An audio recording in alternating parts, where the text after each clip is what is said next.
जय मां पीताम्बरा। आज हम लोग अपने माँ का ही गुणगान करते हैं। माँ भगवती पीताम्बरा बहुत ही दयालु है, बहुत ही कृपालु है अपने भक्तों के प्रति। जिसने भी एक बार भी जीवन में अपनी माँ की कृपा का अनुभव कर लिया, वो सदैव ही इनके चरणों की बलि बलि बलिहारी ही जाता रहेगा। जैसे भैया मैं माँ के चरणों के अतिरिक्त कहीं भी हमारा ध्यान जाता ही नहीं है। माँ ने बहुत कुछ दिखाया है, बहुत कुछ दिखाया है। आज हम इसी बात पे चर्चा करते हैं कि जो भी मंत्र हमारा जागृत हो जाता है वो हमारे लिए वरदान का काम करता है। देखो भाई, मंत्र एक ही है, मंत्र एक ही है। वो उसके दो काम होते हैं, एक तो वरदान और दूसरा काल। यदि हम अपने मंत्रों के द्वारा अच्छे कार्य करते हैं तो वही मंत्र हमारे लिए वरदान का काम करता है। इसमें माँ की प्रसन्नता होती है।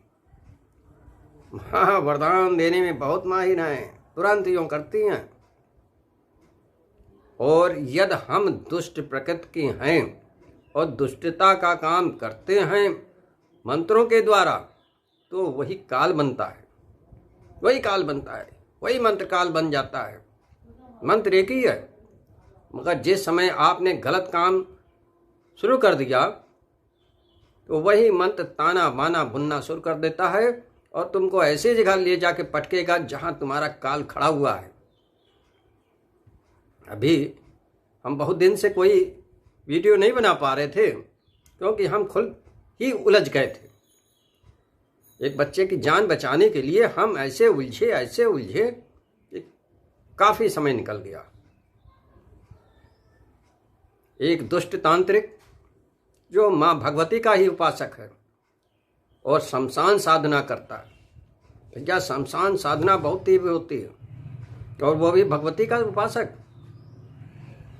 शमशान में जाके हवन करना, शमशान में जाके बलि प्रदान करना, वो भैया बहुत ही तीव्र था। हमने जो प्रयोग किया उसने काट दिया, बच्चे की हालत फिर खराब हो गई। फिर दूसरा प्रयोग किया धूमावती को भी उसने कंट्रोल कर दिया।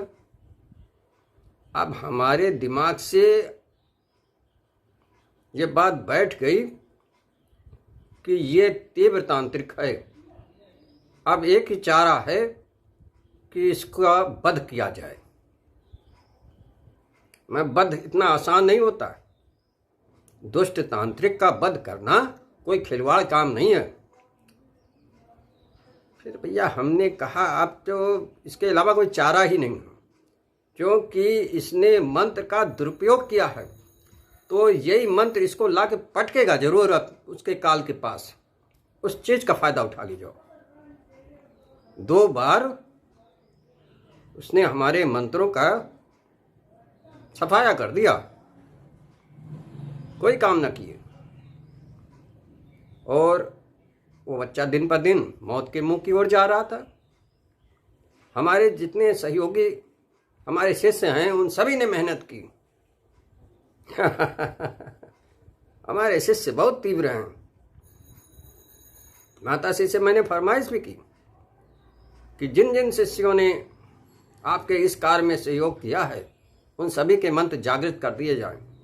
माता जी भैया वरदान देने में बहुत ही तीव्र हैं। उन्होंने तथास्तु कर दिया। तो भाई ब्रह्मास्त्र माला मंत्र जिसका प्रथम बार मैंने प्रयोग किया उसको उस दुष्ट तांत्रिक ने बराबर कर दिया। मगर हमारे उन सारे साधकों के पास वो ब्रह्मास्त्र माला मंत्र जागृत हो गया। धूमावती का प्रयोग किया प्रत्यंगिरा के साथ, उसको भी उसने कंट्रोल कर दिया। अब भाई सवाल ये था, जब इतनी इतनी बड़ी शक्तियाँ वो कंट्रोल कर देता है तो निश्चित ही उसका काल उसके सामने आ रहा है। यह समझते मुझे देर नहीं लगी, क्योंकि यदि मंत्र का दुरुपयोग किया जाएगा तो वही मंत्र काल बन जाता है, वही मंत्र उस व्यक्ति का काल बन जाता है। 2 बार तो माँ ने उसे माफ कर दिया, मगर तिबारा जब हमने लगाया तीव्र प्रयोग, माँ ने उसको काल के मुख में डाल दिया। एक ट्रक, अनियंत्रित ट्रक आई और उस दुष्ट तांत्रिक को रौंदते हुए निकल गई। ऑन स्पॉट वो मारा गया। हमने अपने संकल्प में दिया था, क्रिया करने वाले और कराने वाले को क्रूर से क्रूर और भयंकर से भयंकर दंड दिया जाए।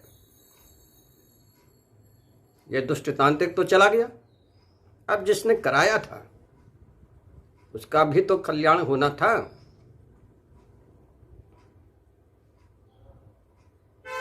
जिस दिन मैंने हवन किया उसी रात जो करवा रहा था उसके हार्ट अटैक पड़ा और सुबह डेड बॉडी लेके आए। इस तरह हम देखते हैं कि माँ सदैव ही सत्य का साथ देती है। मैंने किसी का नाम नहीं लिया था। जो अज्ञात शक्त इस बालक के लिए अविचारिक प्रयोग कर रहा है और करवा रहा है, उन दोनों को क्रूर से क्रूर, भयंकर से भयंकरतम दंड देने की कृपा की जाए। यह हमारा संकल्प था और इस संकल्प को माँ ने पूरा किया। भाई देखो, इसीलिए मैं बार बार कहता हूँ मंत्र एक ही रहता है और उसके 2 पक्ष होते हैं। एक वो वरदान भी है और दूसरी तरफ वो काल भी है। सदैव सजग रहना, कहीं से चूक न होने पाए। कभी भी दुरुपयोग मत करना अपने मंत्रों का, क्योंकि मंत्र भैया तीव्र तो होते ही हैं। यदि आपने कायदे से जागृत कर लिया है और कायदे से उसका प्रयोग कर रहे हो तो मंत्र बहुत तीव्र होते हैं, वो अपनी गति दिखाएगा जरूर। तो भाई सदैव सजग रहना, कहीं भी गलती न होने पाए। भाई सामने वाला यदि गाली देता है तो बर्दाश्त कर लेना, मगर उसका अहित कभी भी न करना। ये सदैव के लिए गांठ बांध के रख लो। भाई हमको भी बहुत से लोग गाली देते हैं, मैं कभी कोई उत्तर तो देता नहीं हूँ ना। क्यों गाली कहीं अपने लग जाएगी कि चपक जाएगी। भाई जिसके पास जो कुछ होगा वही तो देगा, उसके अलावा दे ही नहीं सकता है। इसके खोपड़ी में गलत सलत विचार भरे हैं तो गलत सलत तो बोलेगा, अच्छे विचार तो कहेगा नहीं। इसलिए निश्चिंत रहो, माँ की सेवा में लगे रहो। अच्छा, तो भाई आज हम थोड़ी और चर्चा कर ले। माता श्री बहुत कुछ देती हैं, माता श्री बहुत कुछ देती हैं अपने साधकों को। एक 31 अक्षरी विद्या है, 31 अक्षरी विद्या है जिसका प्रयोग स्तंभन में होता है और भैया बहुत जबरदस्त स्तंभन करती है। हमने एक केस में इसका प्रयोग किया, जमीन किसी की, दबंगों ने उसको अपने नाम कर ली। अब जिसकी जमीन है वो बेचारा रो रहा इधर कहीं उधर। मुकदमा दायर किया, निचली अदालत से मुकदमा वो हार भी गया। भैया पैसे का बड़ा बोलबाला होता है, सभी लोग समझते हैं। तो वो निचली अदालत से मुकदमा हार गया, ऊपर गया, ऊपरी अदालत में भी उसके पक्ष में कुछ लग नहीं रहा था, उसको जज भी डांट दे रहा था। बताओ,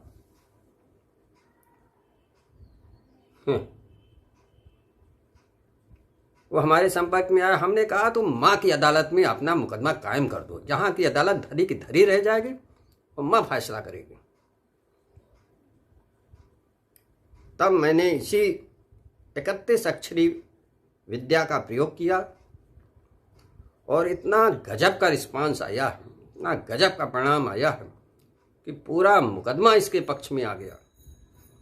जो जज कल तक इसको डांट रहा था उसकी बुद्धि नहीं काम की, पूरा मुकदमा इसके पक्ष में दे दिया। और उन दबंगों को भी वार्निंग देकर छोड़ तो दिया, मगर उनके हाथ से वो जमीन छीन के इसी व्यक्ति को दे दी। तो भैया बहुत ही तीव्र मंत्र होते हैं वो 31 अक्षरी मंत्र, आप भी नोट कर लो। ओम ह्रीं आंग, ओम ह्रीं आंग, यानी कि ओम, फिर अपनी माता का बीज मंत्र, फिर आंग, ओम ह्रीं आंग बगलामुखी, ओम ह्रीं आंग बगलामुखी अमकस्य गतिम स्तंभय बुद्धिम स्तंभय वाक्यान स्तंभय, यानी कि उसकी बुद्धि का, गति का, वाक्यों का स्तंभ है। फिर इसी को पलट दो, आंग ह्रीं ओम। ये 31 अक्षरी मंत्र है और ये संख्यान तंत्र में दिया गया है। एक प्राचीन पुस्तक है गीता प्रेस गोरखपुर, उसमें पेज नंबर 160 पे लिखा हुआ है 31 अक्षरी विद्या। ये माता श्री का मंत्र है और बड़ा गोपनीय है। और भाई जिसने इसका प्रयोग किया वो जानता है, वो स्तंभन के लिए बहुत ही तीव्र प्रयोग है।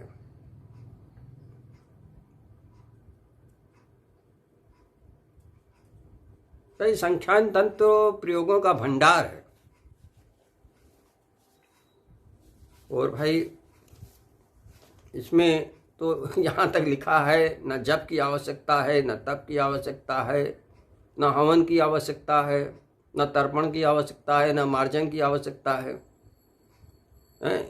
तो ये सब आवश्यकताएं उस समय थी जब आदमी बहुत चरम पे पहुंच जाता था, जाप करते करते माता श्री का है।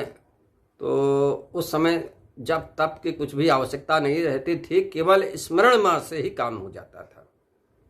जैसे अतिवृष्टि हो रही, पानी जम के बरस रहा, बस एक बार ये मंत्र पढ़ा, फू कर दिया, आसमान की ओर देख के पानी का स्तंभन हो गया, रुक गया पानी।